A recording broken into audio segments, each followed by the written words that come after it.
ಸ್ನೇಹಿತರೆ, ಇವತ್ತು ನಾನಿರೋದು ಗ್ಯೋಂಗ್ ಪ್ಯಾಲೇಸ್ ಅಂತೇಳಿ. ಅದು ಪ್ರೊನೌನ್ಸಿಯೇಷನ್ ನನಗೆ ಕರೆಕ್ಟಾಗಿ ಗೊತ್ತಿಲ್ಲ, ಬಟ್ ಇದು one of the most famous palace south Korea ದೇಶದಲ್ಲಿ. ಸೊ ನೀವು ನೋಡ್ಬೋದು ನಮ್ಮ ದೇಶದಲ್ಲಿ ಹೆಂಗೆ ನಮ್ಮ ರಾಜ್ಯದಲ್ಲಿ ಹೊಯ್ಸಳರು, ಚಾಳುಕ್ಯರು, ಮೊಘಲರು, ಮೌರ್ಯರು ಇವರೆಲ್ಲ ಏನೇನು ಕಟ್ಟಿರ್ತಾರೆ. ಸೊ ಪ್ಯಾಲೇಸಸ್ಸು ಅದಕ್ಕಿಂತ ತುಂಬ ಡಿಫ್ರೆಂಟ್ ಇರುತ್ತೆ ಸೌತ್ ಕೊರಿಯನ್ ಪ್ಯಾಲೇಸು. ಸೊ ನೀವು ನೋಡ್ಬೋದು, ನನ್ನ ಹಿಂದ್ಗಡೆ ಇದೆಲ್ಲ ಇದೆ. ಆರ್ಕಿಟೆಕ್ಚರ್ ಎಲ್ಲ ಕೂಡ ಡಿಫ್ರೆಂಟ್ ಇರುತ್ತೆ. ಅವ್ರದ್ದು ಮುಂದ್ಗಡೆ ಈ ಥರ ಎಲ್ಲ ಒಂದು ಜಾಗ ಇರುತ್ತೆ. ಅಲ್ಲಿ ಸೋಲ್ಜರ್ಸ್ ಅವರು ಇವರೆಲ್ಲ ಕುತ್ಕೊಬೋದು, ಪ್ರಾಕ್ಟೀಸ್ ಮಾಡ್ಬೋದು ಯುದ್ಧಕ್ಕೆ ಅಂತೇಳಿ ಮೋಸ್ಟ್ಲಿ ಮಾಡಿರ್ತಾರೆ. ಅದ್ರ ಜೊತೆಗೆ ನಮ್ಮ ಒಂದು ದೇಶದಲ್ಲಿರೋ ಒಂದು ಪ್ಯಾಲೇಸಸ್ ಏನಿದೆ ಇದು ಕಂಪ್ಲೀಟ್ಲಿ ಡಿಫ್ರೆಂಟು. ಸೊ ಈ ಪ್ಯಾಲೇಸ್ ಬಂದ್ಬಿಟ್ಟು ಸೌತ್ ಕೊರಿಯಾ ದೇಶದೊಂದು ಮೋಸ್ಟ್ ಫೇಮಸ್ ಪ್ಯಾಲೇಸ್ ಅಂತಲೇ ಹೇಳ್ಬೋದು.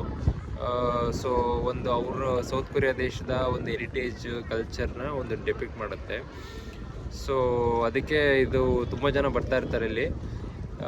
ಇದು ಒಂದು ಹಿಸ್ಟ್ರಿ ಏನಂತಂದರೆ, ಒಂದು 1395ರಲ್ಲಿ ಒಂದು ಅವರು ಡೈನಾಸ್ಟಿಲಿ ಒಬ್ಬರು ರಾಜರಿದ್ದರಂತೆ. ಮೋಸ್ಟ್ಲಿ ಅವ್ರ ಹೆಸರು ಜೋಸಿಯಾಂಗ್. ಸೊ ಅವರು ಕಟ್ಟಿದ್ದ ಒಂದು ಪ್ಯಾಲೇಸ್ ಇದು. ಸೊ ನಿಮ್ಗೆ ಗೊತ್ತಿರೋ ಹಂಗೆ ಎಲ್ಲ ಅಕ್ಕಪಕ್ಕ ಒಂದು ದೇಶದವರು ಯಾವಾಗಲೂ ದಾಳಿ ಮಾಡ್ತಾ ಇರುತ್ತೆ. ಸೊ ಸೌತ್ ಕೊರಿಯಾ ಮತ್ತು ಜಪಾನ್ ಇವೆರಡೂ ಕೂಡ ಅದೇ ಥರನೇ, ಒಬ್ರಿಗೊಬ್ರು ಆಗಲ್ಲ. ಸೊ ಅವರು ಇವರು ಫೈಟ್ ಮಾಡ್ತಾ ಇರ್ತಾರೆ. 1935ರಲ್ಲಿ ಕಟ್ಟಿರೋ ಒಂದು ಪ್ಯಾಲೇಸ್ನ 1592ರಲ್ಲಿ ಜಾಪನೀಸ್ ಬಂದ್ಬಿಟ್ಟು ಸುಟ್ಟಾಕ್ಬಿಡ್ತಾರೆ.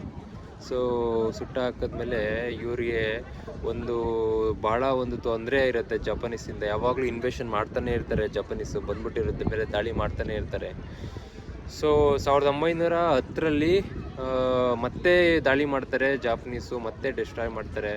ಇವರು ಮತ್ತೆ ಅದನ್ನು ಸ್ವಲ್ಪ ರಿಸ್ಟೋರ್ ಮಾಡಿ ಕಟ್ತಾರೆ. ಸೊ ಇವಾಗ ಮತ್ತೆ ರಿಸ್ಟೋರ್ ಮಾಡಿದ್ದಾರೆ. ಸೊ ಇದ್ರ ಸಿಗ್ನಿಫಿಕೆನ್ಸ್ ಏನಂದರೆ, ಇವ್ರದ್ದು ಎಷ್ಟೇ ದಾಳಿ ಮಾಡಿದ್ರು ನಮ್ಮ ಮೇಲೆ, ಎಷ್ಟೇ ಕಷ್ಟ ಕೊಟ್ಟರು, ಎಷ್ಟೇ ತೊಂದರೆ ಕೊಟ್ಟರು ನಾವು ಮತ್ತೆ ಎದ್ದು ನಿಲ್ತೀವಿ ಅನ್ನೋ ಒಂದು ಸಿಗ್ನಿಫಿಕೆನ್ಸ್ ಸೌತ್ ಕೊರಿಯನ್ಸ್ ಈ ಮೂಲಕ ನೀಡಿರ್ತಾರೆ. ಸೊ ಅದೊಂದು ಹಿಸ್ಟ್ರಿ ಇದು. ಇಡೀ ಟೆಂಪಲ್ ಏನು ಈ ಪ್ಯಾಲೇಸ್ ಏನು ಬಿಲ್ಡ್ ಮಾಡಿದ್ದಾರೆ ಇದು ಕಂಪ್ಲೀಟ್ ಹಿಸ್ಟ್ರಿ. ಅದಾದಮೇಲೆ ಇವ್ರ ಆರ್ಕಿಟೆಕ್ಚರ್ ನೋಡಿ, ನಮ್ಮ ದೇಶದಲ್ಲಿರೋ ಏನು ಪ್ಯಾಲೇಸಸ್ ಇದೆ ಇವ್ರ ದೇಶದಲ್ಲಿರೋ ಪ್ಯಾಲೇಸಸ್ ತುಂಬ ಕಂಪ್ಲೀಟ್ಲಿ ಡಿಫ್ರೆನ್ಸು. ನಮ್ಮ ಮೈಸೂರು ಪ್ಯಾಲೇಸೇ ತಗೊಳ್ಳಿ, ಕಂಪ್ಲೀಟ್ಲಿ ಡಿಫ್ರೆನ್ಸು. ನೀವು ನಾನು ಕೇಳಿದ್ರೆ ಹೇಗೆ ಡಿಫ್ರೆನ್ಸ್ ಇದೆ ಅಂತಂದರೆ, ಸೌತ್ ಕೊರಿಯನ್ ಒಂದು ಪ್ಯಾಲೇಸಸ್ ಏನಿದೆ, ಚೈನಾ ಮತ್ತು ಈಗ ಜಪಾನ್ ಒಂದು ಪ್ಯಾಲೇಸಸ್ಗೆ ಏನು ಡಿಫ್ರೆನ್ಸ್ ಅಂದರೆ, ಇದು ಸೌತ್ ಕೊರಿಯನ್ಸು ತುಂಬ ಸಿಂಪ್ಲಿಸಿಟಿ ಲೈಕ್ ಮಾಡ್ತಾರಂತೆ. ತುಂಬ ಲಕ್ಸುರಿಯಸ್ಸು ಅಥವಾ ತುಂಬ ಒಂದು ಆಡಂಬರದ ಒಂದು ಪ್ಯಾಲೇಸಸ್ ಅವ್ರಿಗೆ ಇಷ್ಟ ಇರಲ್ಲಂತೆ. ಸೊ ಅದರಿಂದ ಅವ್ರು ಸಿಂಪಲ್ಲಾಗಿರೋ ಒಂದು ಪ್ಯಾಲೇಸನ್ನ ಬಿಲ್ಡ್ ಮಾಡಬೇಕು ಅನ್ನೋ ಒಂದು ಕಾನ್ಸೆಪ್ಟ್ ಅವ್ರದ್ದು, ಅವರ ಒಂದು ಮೋಸ್ಟ್ಲಿ ಕಲ್ಚರಲ್ ಹೆರಿಟೇಜ್ ಅದು.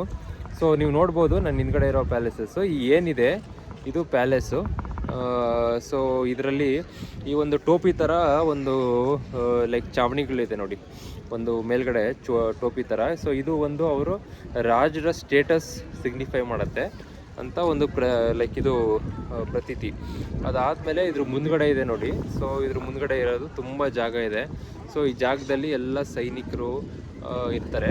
ಸೊ ಹಂಗೆ ಜಾಗ ನೆಕ್ಸ್ಟು ಕೆಳಗಡೆ ಹೋಗ್ತಾ ಇರುತ್ತೆ. ಸೊ ಅದೆಲ್ಲ ಏನು ಇಂಡಿಕೇಟ್ ಮಾಡುತ್ತೆ ಅಂದರೆ, ಅವರು ಯಾರ್ಯಾರು ಅಫಿಷಿಯಲ್ಸ್, ಇವಾಗ ಹೈಯರ್ ಅಫಿಷಿಯಲ್ಸ್ ಇದ್ದರೆ ಫಸ್ಟ್ ಚಾವಣಿ, ನೆಕ್ಸ್ಟು ಸ್ವಲ್ಪ ಲೋವರ್ ಅಫಿಷಿಯಲ್ಸ್ ಬಂದರೆ ಅದಕ್ಕಿಂತ ಕೆಳಗಡೆ ಚಾವಣಿ, ಅದಕ್ಕಿಂತ ಲೋವರ್ ಅಫಿಷಿಯಲ್ಸ್ ಬಂದರೆ ಮತ್ತೆ ಕೆಳಗಡೆ ಚಾವಣಿ. ಸೊ ಈ ಥರ ಚಾವಣಿಗಳಿರುತ್ತೆ.